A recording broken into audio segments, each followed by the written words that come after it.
नमस्कार, आदाब, सत श्री अकाल। कैसे हैं आप? उम्मीद करते हैं आप सभी स्वस्थ होंगे, अपने कार्यों में व्यस्त होंगे। दोस्तों, आज आपके साथ एक छोटी सी स्टोरी शेयर करते हैं। स्टेटस, सोसाइटी में स्टेटस संभालना एक बहुत बड़ी समस्या है।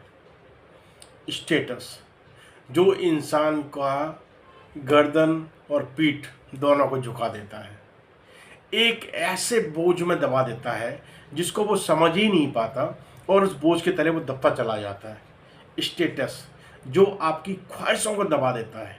स्टेटस जो आप चाहते हैं ना मन से करना, वो आप नहीं कर पाते, उसके जाल में आप फंस जाते हैं। स्टेटस जो आपको आपकी जो चाहते हैं वो पूरा करने में एक बाधा क्रिएट कर देता है। स्टेटस जो आपको जड़ से हिला देता है। दोस्तों, ये एक कहानी है हमारे प्यारे दोस्त रमेश की। रमेश के माँ बाप रमेश और उसके भाई को पढ़ाने में ना पूरी जी जान लगा देते हैं। रमेश के फादर जब रिटायर होते हैं तो उनको जो प्रोविडेंट फंड मिलता है, रिटायरमेंट फंड मिलता है, वो अपना पैसा रमेश की पढ़ाई में, उसको इंजीनियरिंग कराने में और उसके भाई सुरेश को डॉक्टर बनाने में पूरा पैसा लगा देते हैं। अब उनके पास कुछ नहीं बचता है। एक छोटी सी कार जो उन्होंने कई भी ईएमआई पे ली थी, वो एक छोटी सी कार थी और एक वो बड़ी अच्छी पोजीशन पर उन्होंने जॉब किया ज़िंदगी भर। अब रिटायरमेंट होकर जो पैसा आया वो उन्होंने बच्चों की पढ़ाई में लगा दिया। अब सोसाइटी में उन्होंने जो जिस लेवल पर जॉब की थी उस स्टेटस को मेंटेन करने के लिए उनके ऊपर एक प्रेशर बन गया। ये प्रेशर उनके बच्चे रमेश और सुरेश पे भी आ गया। सुरेश ने अभी डॉक्टरी पूरी नहीं की, रमेश ने जस्ट इंजीनियरिंग पूरी की और वो जॉब करने के लिए निकल पड़ा। जॉब उसने स्टार्ट किया। अब क्योंकि उसके फादर साहब एक अच्छी पोजीशन पे जॉब कर रहे थे, एक सोसाइटी में उनकी एक इमेज बनी हुई थी, अब उसका प्रेशर रमेश के ऊपर भी आ गया। रमेश ने कैरियर स्टार्ट किया। अब रमेश के ऊपर प्रेशर था उस स्टेटस को मेंटेन करने के लिए। अब सोसाइटी में पता कैसे चले कि रमेश भी एक सक्सेसफुल इंसान बन गया है, उसने भी एक लाइफ अपनी एक अच्छी जॉब अचीव कर ली है और उसका लोगों को पता कैसे चले कि वो भी एक सक्सेसफुल दिशा में आगे बढ़ चुका है। अब इसको पूरा करने के लिए रमेश ने घर लिया और एक कार ली। अब जो उसे सैलरी मिल रही थी ना, उसका 50% तो कार की ईएमआई और घर की ईएमआई में जाना शुरू हो गया। अब रमेश के कंधे झुकने स्टार्ट हो गए क्योंकि उसके पास जो बच रहा था पैसा, उससे घर का खर्च तक नहीं चला पा रहा था। बस उस स्टेटस को मेंटेन करने के लिए उसने अपने ऊपर ही बर्डन ले लिया। अब बात आती है सुरेश की, जो उसका छोटा भाई है। उसकी अभी डॉक्टरी पूरी नहीं हुई है, उसकी एमबीबीएस एमडी क्रम उसका पूरा नहीं हुआ है और उसके ऊपर भी पहले से प्रेशर आना शुरू हो गया कि भाई सोसाइटी में स्टेटस को मेंटेन करना है। जैसे तैसे उसने अपनी डॉक्टरी पूरी की और वो फील्ड में उतरा। अब उसके वो प्रेशर कि उसको भी अपने भाई के तरीके से एक सक्सेसफुल तरीके से चीज़ें रिप्रेजेंट करनी है। उसने भी एक हॉस्पिटल को ज्वाइन किया और अपना करियर स्टार्ट किया। उसके ऊपर भी प्रेशर कि भाई का हाथ बटाना है। अब इस स्टेटस को संभालने के लिए दोनों भाई जुट गए। दोनों भाई अपना घर का खर्चा संभालते, पेरेंट्स से खर्चा संभालते, घर की ईएमआई देते, कार की ईएमआई देते और एक बढ़िया ब्रांडेड फ़ोन भी रखना ज़रूरी थे क्योंकि स्टेटस मेंटेन करना है। अब उन्होंने एक महंगे फ़ोन भी, आईफोन भी ले लिए, उसका भी ईएमआई देना शुरू कर दिया। दोनों भाई कमाते, उसका 50% खर्चा तो इसी में चला जाता, घर की ईएमआई में, महंगे फ़ोन की ईएमआई में, कार की ईएमआई में। क्योंकि दोनों भाई अलग अलग जॉब कर रहे थे तो दूसरे भाई ने भी कार ले ली, उसने भी ईएमआई भरना शुरू कर दिया। बस स्टेटस को संभालने के लिए उन्होंने अपने ऊपर बहुत बड़ा बर्डन डाल लिया। अब कुछ टाइम बीता, दोनों ने कैरियर में ग्रोथ हुआ, लेकिन उनकी फाइनेंशियल स्टेटस में ग्रोथ नहीं हुआ। ग्रोथ क्यों नहीं हुआ? उसका सिर्फ एक ही कारण था, वो था स्टेटस को मेंटेन करने का दबाव। उसके चलते अनवांटेड लोन्स, घर का लोन, कार का लोन, फ़ोन का लोन, जो बेनिफिट उन्होंने इनकम कमा के खुद के ऊपर का बेनिफिट कमाना था वो उन्होंने बैंक को देना शुरू कर दिया। और दोनों भाई इसी में लगना शुरू हो गए। कुछ टाइम बीता, लोगों ने बात करना शुरू किया कि भाई रमेश और सुरेश की शादी भी तो करनी है, कब जी सर शादी कर रहे हैं आप शादी को मेंटेन करने के लिए माँ बाप ने प्रेशर बनाना शुरू किया।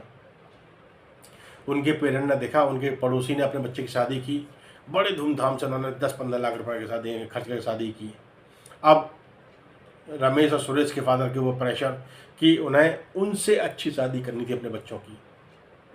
अगर उन्होंने 10-15 लाख खर्च किए थे तो ये तो इनके पापा और ये बच्चे तो अच्छा स्टेटस मेंटेन कर रहे थे, इनको तो और ज़्यादा खर्चा करना था। इन्होंने लोन लिया और 15-20 लाख रुपए शादी खर्च करके रमेश की शादी कराई। अब रमेश के और सुरेश के ऊपर एक और बर्डन आ गया कि जी जो लोन लिया है उसकी ईएमआई भी देनी है। जहाँ पहले वो 30-35 हज़ार की ईएमआई, घर की ईएमआई भर रहे थे, 10-12 हज़ार कार की ईएमआई भर रहे थे, सुरेश भी 10-12 हज़ार कार की ईएमआई भर रहा था। अब दोनों के ऊपर इस लोन का प्रेशर भी आ गया। अब दोनों मिला के कम से कम 50-60 हज़ार की ईएमआई भरना शुरू कर दिया। जो कमा रहे थे वो वापस बैंक को दे रहे थे। यानी कि इस स्ट्रक्चर के चलते ना उन्होंने अपनी लाइफ को बिल्कुल झंड बना दिया। बस उस में ट्रैप में फंसे चले गए जो एक स्टेटस मेंटेन करने के लिए सोसाइटी में करना पड़ता है। बॉस, अगर आप भी रमेश और सुरेश की तरीके से ट्रैप में फंसे हुए हैं ना, तो इस ट्रैप से निकल के बाहर आओ। कुछ आपको मिडिल क्लास की मेंटलिटी वाले कुछ ट्रैप बताते हैं, कुछ जाल बताते हैं जिसमें लोग फंसते चले जाते हैं। आपको किन चीज़ों की ज़रूरत है ना, उन चीज़ों को पहले प्लान करो, उनको लिखो। क्या वाकई में उनकी ज़रूरत है आपको? क्या आपको एक महंगी कार की ज़रूरत है? अगर आपका ट्रैवलिंग 30-35 किलोमीटर पर डे का है ना, तो आपके लिए कैब बेस्ट ऑप्शन है। आपको अपने ऊपर ना 10-15 हज़ार की ईएमआई का भार डालना ज़रूरी नहीं है। अगर आपकी एक स्मॉल, आप बैचलर हैं, आपकी एक छोटा सा फैमिली है, तो आप रेंट पे कुछ टाइम के लिए अपने आप को रख सकते हैं। आप जहाँ ईएमआई 30-35 हज़ार की आपको ईएमआई देनी है, उससे आप बच सकते हैं। एक 5-7 हज़ार का रेंट पे आप लोग घर लेके कुछ टाइम के लिए अपने आप टाइम निकाल सकते हैं। जब आपके पास फंड इकट्ठा हो जाए, जब फंड इकट्ठा कर लें तब घर ले लें, कोई दिक्कत नहीं है। आपकी ट्रैवलिंग बहुत ज़्यादा है तो आप कार ले लें, कोई दिक्कत नहीं है। आपको फ़ोन, अगर आप छोटे से फ़ोन से आपका काम चल सकता है ना, तो छोटा सा फ़ोन लें। कोई महंगा फ़ोन लेने की ज़रूरत नहीं है। आपको क्यों दिखाना है सोसाइटी को, आपको क्यों बताना है सोसाइटी को आप बहुत बड़े सक्सेसफुल और रिच पर्सन हैं? रिच आप दिल से बनिए, रिच आप अंदर से बनिए। जब आपके पास खुद का पैसा होगा ना, तो आप अंदर से आप खुद ब खुद रिच वाली फीलिंग आपको आना शुरू हो जाएंगी। आप लोगों को दिखाना क्यों है?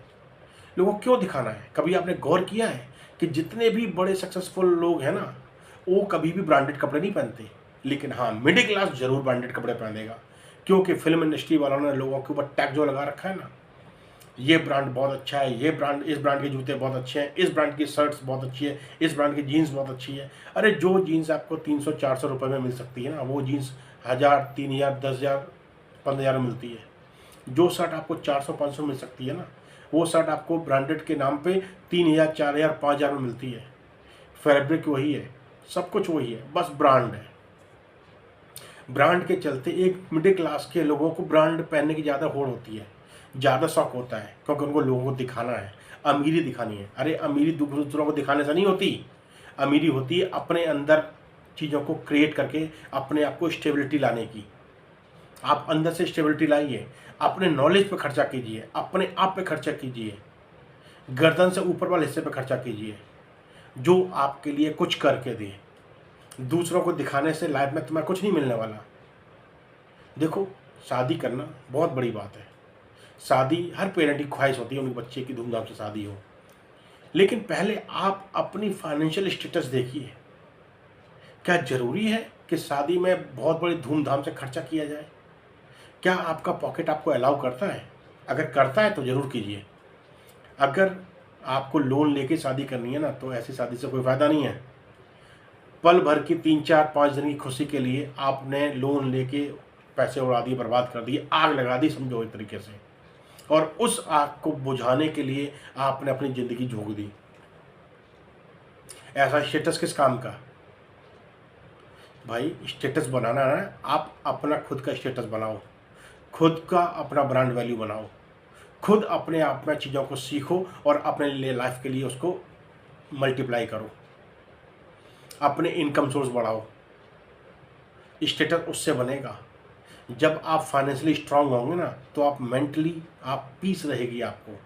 जब मेंटली पीस रहेगी तो आप कुछ इनोवेटिव कर पाएंगे, लोगों को सिखा पाएंगे, लोगों को समझा पाएंगे, लोगों को गाइड कर पाएंगे। आप अपने कंधे सीधे रख के चल पाएंगे। अगर आपने अपने आप को मिडिल क्लास ट्रैप में फंसा लिया ना, तो आप कभी निकल नहीं पाएंगे। आजकल हम देखते हैं ना, पेरेंट्स अपने बच्चों की पढ़ाई के लिए अपनी पूरी जमा पूंजी झोंक देते हैं। पता नहीं उन्हें यही नहीं एहसास होता कि वाकई में उनका बच्चा उस एजुकेशन को डिजर्व करता है, क्या वो एजुकेशन में उसका मन लगता है। यहाँ पेरेंट्स बच्चे की ख्वाहिश नहीं पूछ रहे, बच्चे के ड्रीम्स नहीं पूछ रहे, वो अपने ड्रीम्स बच्चों के लिए पूरे करवा रहे हैं। पूरी जमा पूंजी खर्च कर देते हैं, बच्चा सक्सेसफुल नहीं हो पाता, बच्चा उस चीज़ में कामयाब नहीं हो पाता, उस एजुकेशन को अच्छी तरीके से अडॉप्ट नहीं कर पाता और वो एजुकेशन उसके काम नहीं आती। बच्चे का अगर इंजीनियरिंग फील्ड में इंटरेस्ट है तो उसको कराओ, डॉक्टरी फील्ड में इंटरेस्ट है तो कैसे कराओ। अगर वो कोई सिविल सर्विस में जाना चाहता है, उसे सर्विस के लिए उसको प्रोत्साहित करो, उसके ऊपर भार मत डालो। कहते हैं ना कि जब कहीं एक कोई गवर्नमेंट जॉब निकलती है ना, कोई क्लर्क की जॉब निकलती है ना, वहाँ पर पीएचडी वाले लोग जॉब के लिए पहुँच जाते हैं। उन्होंने पीएचडी की क्यों थी जब क्लर्क ही बनना था उनको? तो कोई एक पुलिस की जॉब निकलती है, सिंपल पुलिस की जॉब निकलती है ना, सिपाही की जॉब निकलती है, वहाँ पर लोग डिग्री होल्डर पीएचडी होल्डर तक पहुँच जाते हैं। अरे भाई, जब आपने पीएचडी की थी तो आपको क्या सिविल का सिपाही बनना था क्या? पुलिस का नहीं बनना था तो आपने पीएचडी पे खर्चा क्यों किया? अपने पेरेंट्स से खर्चा क्यों करवाया? अपना पैसा बर्बाद क्यों किया? वो जॉब उनके लिए है जो 10th-12th पढ़ के अपना करियर बनाना चाहते हैं, फिर धीमे धीमे अपनी और चीज़ों को और एजुकेशन को बिल्ड करके आगे बढ़ना चाहते हैं। आपने पहले ही इतना पैसा खर्च कर दिया तो उस जॉब को लेने से आपको कोई फायदा होने वाला है? लाखों रुपए तो पहले बर्बाद कर चुके हैं। अब एक छोटी सी जॉब के लेने के बाद आपको क्या मिलेगा लाइफ में? अपने आप को, जो आपने एजुकेशन लिया ना, उस एजुकेशन का सही इस्तेमाल करो, अपने आप को वहाँ पर अपने आप को रिप्रेजेंट करो और चीज़ें सीख के और आगे बढ़ो, ना कि किए हुए पैसे को और बर्बाद करो। पेरेंट्स को भी समझना ज़रूरी है, जिस फील्ड में उस बच्चे का इंटरेस्ट है ना, उस फील्ड में उसको प्रोत्साहित करो, उस चीज़ में उसको प्राउड फील कराओ और उसको आगे बढ़ाओ। बच्चों का भी फ़र्ज है कि अगर आपका जिस फील्ड में आपका इंटरेस्ट नहीं है, जिस फील्ड में आप कंफर्टेबल नहीं है, उस फील्ड को फिर मत चुनो। जिसमें आपको अंदर से फील आती है कि आप इसमें सक्सेसफुल हो सकते हैं, तो उस चीज़ में आगे बढ़ जाओ, लेकिन अपना एक कैरियर जरूर चुनो। आपको अपने स्टेटस को ना अपने बलबूते पर बनाना है, दूसरों को दिखाने के लिए नहीं। दूसरों को दिखाने जब बनाएंगे ना, तो आप अपने स्टेटस मेंटेन करने के लिए एक गलत ट्रैप में फंसते चले जाएंगे। लाइफ में चीज़ें सीखो और उसको इम्प्लीमेंट करो। ज़िंदगी में ना सबसे बड़ा हथियार है, अगर आपने अपने खर्चे मेंटेन करने सीख लिए, खर्चे मेंटेन करने सीख लिए, तो आप चीज़ों को सही तरीके से मैनेज कर पाएंगे, आप अपने पैसे को सही तरह मैनेज कर पाएंगे, आप अपने पैसे को काम पे लगा पाएंगे। आपके लिए एक नहीं जनरल सोर्स है, एक आम तरीका है जहां आप खुद एक्टिवली काम करेंगे और आप अपने पैसे को काम पे लगाएंगे। जितने लोग सक्सेसफुल हुए ना, सब ने इन्वेस्टिंग को ही अपनाया है। उनका प्राइमरी तरीका सबसे पहले जो अपने वेल्थ बढ़ाने का था, वो इन्वेस्टिंग ही था। जब उन्होंने इन्वेस्टिंग से अपना कॉर्पस क्रिएट कर लिया, तो उन्होंने फिर अदर इनकम सोर्स के लिए अपने आप को तैयार किया, अदर बिजनेस में हाथ डाला और अपने आप को आगे लेके गए। उनका प्राइमरी जो सोर्स था वो था इन्वेस्टिंग। जो ऑलरेडी वेल इस्टेब्लिश्ड बिजनेस हैं, उनके साथ अपने आप को कोलैबोरेट करो, चाहे वो म्यूचुअल फंड खरीद के उनके कुछ पार्ट्स शेयर खरीद के उनके साथ एसोसिएट हो जाओ, या एसआईपी करके उनके कुछ पार्ट्स में हिस्सेदारी करके उनके साथ एसोसिएट हो जाओ। जिस तरीके से उनके बिजनेस ग्रो करेंगे तो उससे आपका पैसा ग्रो करेगा।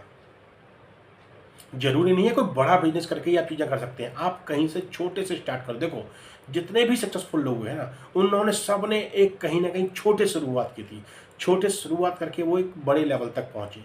आप भी पहुँच सकते हैं, बस आप अपने आप को ना खुद के स्टेटस को बढ़ाने की कोशिश करो, दूसरों को दिखाने के लिए नहीं। खुद की नॉलेज बिल्ड करो, दूसरों को दिखाने के नहीं। दूसरे का देखिए देखे आपने चीज़ें नहीं करनी है, आपने चीज़ें करनी है अपने खुद के लिए, जिसमें आप कंफर्टेबल होकर चीज़ें आगे बढ़ा सकते हैं, उस चीज़ में बढ़िए। दूसरों को देखा देखी चीज़ें मत अपने ऊपर लेके थोपिए, अपने ऊपर लादिए मत। आप जिसमें कंफर्टेबल है उस सब चीज़ों को आगे बढ़ाइए, अपनी ज़िंदगी को सक्सेसफुल दिशा में लेके जाइए। अपने मिडिल ट्रैप की जो मेंटलिटी है ना, उस ट्रैप से बाहर निकलिए। अपना खुद का स्टेटस बनाइए, खुद की अपनी वैल्यू बढ़ाइए, खुद की अपनी नॉलेज बिल्ड कीजिए, चीज़ों को मल्टीप्लाई कीजिए। मल्टीप्लिकेशन के बेनिफिट आप खुद के लिए लीजिए, ना कि दूसरों के लिए दीजिए। आजकल देखते हैं ना, बहुत सारे हर रोज़ 4-5 मैसेज लोगों के पास पहुँच जाते हैं, आपके लिए ये पर्सनल लोन आपके लिए तैयार है, आपके लिए ये होम लोन तैयार है, आपके लिए कार लोन ये तैयार है। बैंक वाले आपको फंसाएंगे। अब उसमें फंसते वही हैं जो वीक माइंडसेट वाले लोग होते हैं, जो दूसरों को दिखाने के लिए अपने आप को बर्बाद करते हैं, वो लोग इसमें फंसते हैं। जिस चीज़ को आप अवॉइड कर सकते हैं उस चीज़ को अवॉइड करने की कोशिश करो। मैंने आपको बताया था ना, 1 हफ्ते चीज़ों को डिले करने की कोशिश करो। आप कोई भी चीज़ खरीदना चाहते हैं ना, 1 हफ्ते के लिए डिले करके देखो। अगर उसके ना होने से आपकी लाइफ में कोई मेजर दिक्कत नहीं आ रही है ना, तो आपको उसकी ज़रूरत नहीं है। आप सर्वाइव कर सकते हैं ना, तो आप उसके बगैर सर्वाइव कीजिए। अगर हाँ, उसके ना होने से आपकी लाइफ में बहुत बड़ा इम्पैक्ट पड़ रहा है, तो उस चीज़ को ज़रूर लीजिए। चाहे वो घर हो, चाहे वो कार हो, चाहे वो स्कूटर हो, चाहे वो आपके लिए कोई गैजेट हो, चाहे आपके कहीं जाने का प्रोग्राम हो, उसके ना होने से फ़र्क नहीं पड़ता ना, तो कोई दिक्कत नहीं है, आप उसको आगे बढ़ाइए, डिले कीजिए। उसके लिए जो आप चाहते हैं ना लाइफ में अपने लिए कलेक्ट करना, उसके लिए जो फंड वैल्यू चाहिए, पहले वो फंड वैल्यू बनाओ। अननेसेसरी के लोन के चक्कर में मत पड़ो। लोन के चक्कर में फंस जाओगे तो जो बेनिफिट आपको आना है ना, वो आप बैंक को देना शुरू कर दोगे, या जिस किसी भी फाइनेंस कंपनी से आप फाइनेंस ले रहे हैं ना, उसको देना शुरू कर दोगे, और आप उस ट्रैप से निकलना आपके लिए बहुत मुश्किल हो जाएगा। अपने आप को अंदर से दिखाओ कि एक्चुअल में आपकी क्या वैल्यू है। दूसरों को दिखाने के लिए, अपना स्टेटस मेंटेन करने के लिए अननेसेसरी खर्चे को अपने सर पर मत ला दो, तो आप ज़िंदगी में आगे बढ़ते जाओगे। अपनी मिडिल क्लास की मेंटलिटी है ना, जो स्टेटस मेंटेन करने की ना, उस मेंटलिटी को निकाल के बाहर फेंको, ज़िंदगी में आगे बढ़ते जाओगे। अपने आप को सिखाओ, इन्वेस्टिंग में अपने आप को इन्वॉल्व करो। एक पहला रास्ता है जो आपको आपके शिखर की तरफ बढ़ाने का एक जरिया बनेगा, इसको अपनाओ। कंपाउंडिंग के बेनिफिट को खुद के लिए अप्लाई करो, ज़िंदगी में आगे बढ़ते जाओगे। चलिए, होप आज आपने कुछ चीज़ें सीखी होंगी, समझी होंगी, आपके लिए क्या ज़रूरी है क्या ज़रूरी नहीं है, इसमें फ़र्क समझा होगा। मिडिल क्लास मेंटलिटी वाला जो स्टेटस मेंटेन करने का जो ट्रैप है ना, वो आपको समझ में आया होगा। चीज़ें अपने लिए क्रिएट करो, ना कि दूसरों के लिए। दिखावे वाली ज़िंदगी तो आपने जीना ही नहीं है। दिखावा अपने खुद के लिए करो, जो आपको अंदर से संतुष्ट करे, आपको अंदर से मोटिवेट करे, आपको आगे बढ़ने के लिए एक अंदर से ना जुनून पैदा कराए, उस चीज़ को अपनाओ। चलिए, हंसते मुस्कुराते रहिए। फिर मुलाकात इसी टॉपिक के साथ। चैनल को सब्सक्राइब करना मत भूलिएगा। चैनल सब्सक्राइब करेंगे तभी आपके पास नोटिफिकेशन आएगा और हमें एक मोटिवेशन भी मिलेगा। चलिए, यूँ हंसते मुस्कुराते रहिए। नमस्कार, धन्यवाद।